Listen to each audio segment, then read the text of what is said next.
passe avec toi, mon cher Benoît? Bien, roi et maître, les Kings de Los Angeles contre le Canadien de Montréal. Depuis 2019, c'est la 9e victoire consécutive, que ce soit au Centre Bell ou à Los Angeles. Puis, tu sais, on regardait le match, c'est l'équipe la plus vieille. On pensait que les jeunes loups étaient pour leur faire la barbe ce soir. Ça a été le contraire. C'est vraiment une équipe qui est bâtie pour jouer excusez l'anglicisme, mais le old-time hockey, comme on jouait dans notre temps, c'est fermé, il n'y a pas beaucoup d'espace. Tu as toujours quelqu'un tout près de toi qui te touche, un bâton qui est très bien placé. Puis la statistique, pour moi, qui ne ment pas, dans les rapports qu'on a présentement, c'est les bagarres à 1 contre 1. 73,6 des bagarres dans toutes les facettes du jeu, que ce soit en désavantage, en avantage numérique ou à 5 contre 5, ont été gagnés par les Kings de Los Angeles ce soir. Sur 4. Alors, quand tu ne gagnes pas de bagarre en contre 1, ça veut dire que ton engagement n'est pas au niveau optimal. Et c'est pour ça, je pense que le Canadien a eu de la difficulté à gagner ce soir. Ce qui est normalement une force pour le Canadien. Ouais. Les gagner bagarre 1 contre 1, là, c'est une statistique qui est favorable aux Canadiens depuis le début de l'année, dans toutes les 3 zones. Puis ce soir, on s'est fait donner une petite leçon de bagarre 1 contre 1. Exactement. Et dans un autre côté statistique, le nombre de tirs, ça, on va y revenir, mais c'est pas beaucoup de tirs, encore une fois. Ça se poursuit. Ça se poursuit, oui. Denis, ta manchette. Bien, écoute, je regarde la façon, puis moi, je suis toujours un croyant dans les bonnes séquences, quand ça se termine, tu as toujours des signes qui annoncent un mauvais temps. Et l'inverse est aussi vrai. Dans une séquence négative de défaite, tu as des signes positifs qui rentrent dans ton jeu avant de te permettre de gagner puis de revenir à normal. Mais moi, je regarde la façon dont le Canadien joue présentement, puis je vous dis, il faut éviter le passage à vide, parce qu'il y a beaucoup de signes pour moi, même si on a une des meilleures équipes dans la Ligue depuis le début de saison. On était premier dans l'Atlantique avant les matchs de ce soir, si je ne me trompe pas. Il y a quand même des signes d'inconstance d'une période à l'autre chez le Canadien. Il y a des signes qui ne mentaient pas. J'ai parlé du pourcentage d'efficacité qui était trop élevé chez le Canadien, le ratio but versus le nombre de tirs qu'on tire vers les filets adverses. C'est pas soutenable, ça, à long terme. Puis, il y a des choses qu'il faut raffermer. Défensivement aussi, gardien de but, trouver une constance. Il y a plusieurs facettes présentement qui annonçaient peut-être une séquence un peu moins glorieuse que pour le Canadien qui s'est amené, mais on réussit à gagner des points parce qu'on avait le talent et on s'en sortait. Là, tu as perdu ce soir, tu joues contre Dallas jeudi, tu joues contre Boston, qui est une des plus belles surprises de la Ligue présentement, samedi. C'est des bonnes équipes. Puis si on se présente pas pour jouer, trouver un peu plus de constance et de façon de jouer plus solide, c'est peut-être un petit passage à vide qui pourrait s'annoncer. Je pense que ce serait important de revenir à nos bases, de revenir solide, puis de casser ça rapidement jeudi contre Dallas. Puis il y a un signe aussi qui ne ment pas, c'est que les joueurs ils ont allongé ou rallongé leur présence sur la glace, ça a coûté des buts. Là, ils ont triché un des peu pénalités là-dedans. qui ont été prises aussi parce qu'on était trop longtemps. C'est ça, ils ont triché là-dedans, ce qu'on n'avait pas vu beaucoup depuis le début de la saison. Exact. Bon, bien, Gaston, ta manchette ce soir? Bien, moi, c'est désorganisé, puis je veux revenir, je sais qu'on va en reparler tantôt, mais sur l'avantage numérique de 5 contre 3, ils n'ont pas un lancé au but. C'est pas normal pour une équipe aussi talentueuse qui bouge. Puis on a mis Dobson à la place de Slavkovski parce qu'à 5 contre 3, on s'est dit on va se servir de son lancer. Lane Hudson était là pour passer les rondelles, pas de lancer au but. On va en reparler. Non, mais on va pas en reparler. On va en parler tout de suite, Gaston. Ouais. On a la séquence, puis on va tout de suite la présenter parce que c'est un point névralgique. En première période, tu obtiens un 5 contre 3.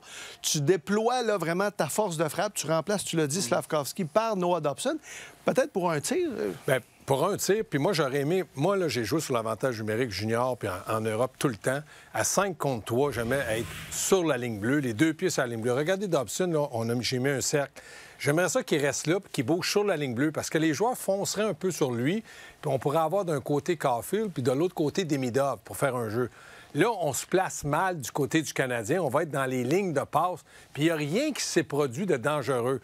Devant le filet, tu avais un gars, Suzuki, qui est là. Regardez, ils ne sont pas capables de se donner la rondelle pour avoir Dobson qui prendre un lancer. Et là, on va essayer un jeu, puis Dobson ne lance même pas sur réception. Moi, ce que j'aime à 5 contre 3, c'est de prendre un maximum de lancers. Parce que ce que tu essaies de faire, c'est de marquer un but au plus vite pour avoir encore l'avantage numérique. Ils ont le plein contrôle de la rondelle. Mais dans les lignes de passe, en tout cas, moi, je pensais que Dobson serait là pour prendre un lancer, puis il n'y en a pas. Il y a eu au moins 2 séquences où on était vraiment positionné pour avoir des tirs sur réception. Il y en a un Dobson, puis l'autre, je me souviens plus c'était qui, mais on a eu 3 passes consécutives derrière le filet. Puis ça, c'est un jeu qui est planifié. Tu fais tourner les 3 joueurs défensifs vers l'arrière, puis tu as une permutation, puis là, la rondelle est sortie à la gauche du gardien, puis tu as normalement un gaucher qui va descendre. Fait qu'une passe du bas de la ligne des buts en haut, c'est un tir sur réception pour rentrer. Il y a une mauvaise exécution là, on n'a pas pris le tir où la ligne s'est fermée, mais pour moi, il y a eu il manquait juste un petit peu de...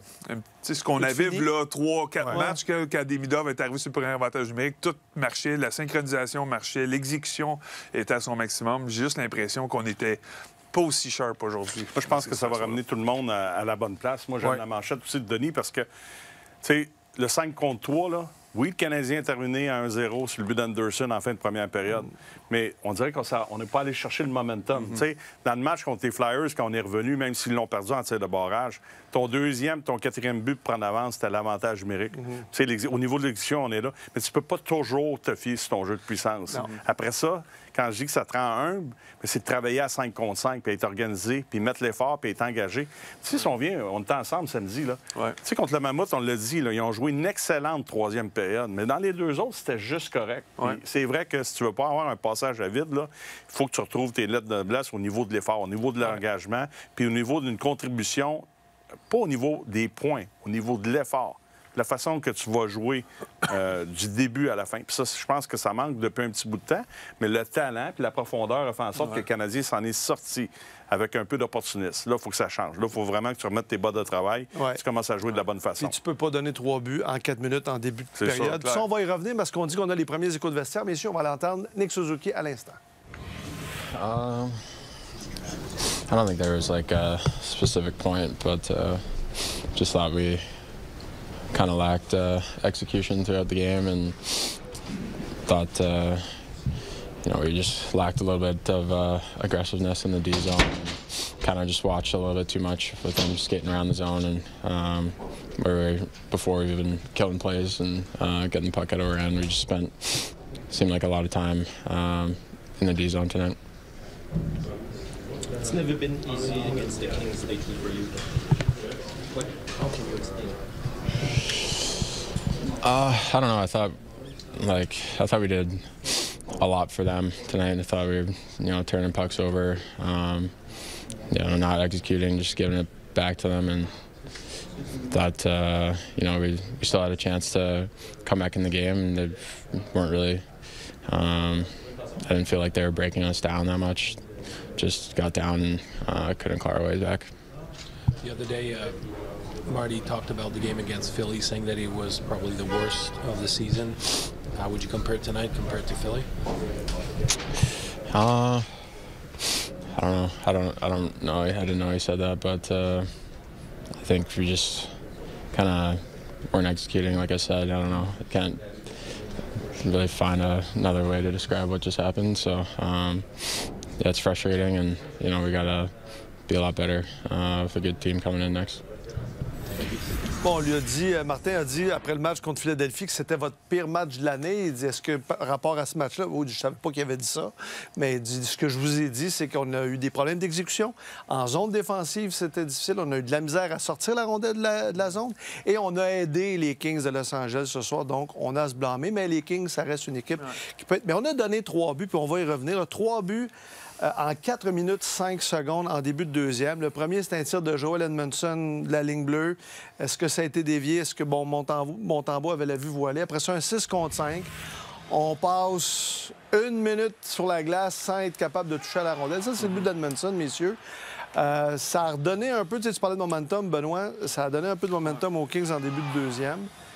Et là, après ça a déboulé. Je pense pas qu'elle allait dévier, ça. Je pense que Montembeault a été voilé. Il y avait un peu de trafic. Il n'a pas vu le tir partir parce que Veleno était tout près d'Edmondson. Il y a peut-être eu un flash screen en avant de Struble, je sais pas. Mais c'est une mise en jeu qui est perdue de façon franche. Puis ça, je ne veux pas toujours être négatif là-dessus, mais une mise en jeu perdue franche dans la zone défensive, tu cherches le trouble. Puis pas juste ça. Je pense que Montembeault, il était surpris par la précision et la force. Il a pris un bon lancer. Il n'est pas reconnu pour un lancer frappé à faire mal ou à dévastateur, mais là, il l'a bien eu. Puis juste près du poteau, je pense que Montembeault était surpris que la rondelle arrive si vite. Oui, vas-y, Benoît. Mais revirement, tu sais, Suzuki vient d'en parler. Puis l'autre chose, Gaston l'a mentionné. Cette séquence-là, avant le troisième, là, pas le troisième, le deuxième, Kapanen a coupé une passe tout près du banc du Canadien. Puis ça faisait déjà longtemps que son trio était sur la glace. Puis au lieu de lancer la rondelle en fond de territoire, puis il l'a fait, là. Il a placé la rondelle au bon endroit, mais les gars qui étaient sur la glace, eux autres, ils ont étiré leur présence pour essayer de créer quelque chose. Sauf quand je dis qu'il faut revenir Kapanen, à lui, est base. allé au banc. Kapanen est allé au banc. Le seul qui a changé, c'est Doc. Les autres se sont fait prendre. Puis après ça, 6 contre 5, ça a tourné, ça a tourné. Moi, je pense que c'est ça, les petits ajustements que le Canadien doit faire. Tu sais, ça va bien, tu es opportuniste, tu gagnes des matchs, tu as une belle fiche. Tu sais, puis c'est encore ça, là. Demain matin, ça recommence, là. Tu n'es pas dans le trouble, là. Non. Tu ne cours pas après personne. Tu es encore au sommet. Mais je pense que ces changements-là, ces petites choses-là, au niveau des détails, qui fait la différence d'une game, là. Moi, je pense que c'était Gallagher puis Noah qui étaient sur la glace. Allez-vous-en au bas. Il l'a coupé, il a fait le jeu. On n'est pas obligé de faire un repli défensif et aller se défendre, là. Elle est déjà dans le fond. Changer, elle vous en au banc, donner la chance à votre chum d'embarquer sur la glace. Je pense que c'est ça qui a fait défaut ce soir, puis qui fait défaut depuis un petit bout de temps. On n'a pas eu beaucoup de matchs constants, mais le Canadien a beaucoup de talent, fait qu'on gagne des matchs quand même. C'est des petits détails que tu dois ajouter durant la saison. Martin, c'est rare et rapide. Bon, Martin ouais. Saint-Louis, on s'en va à l'instant du Centre Bell.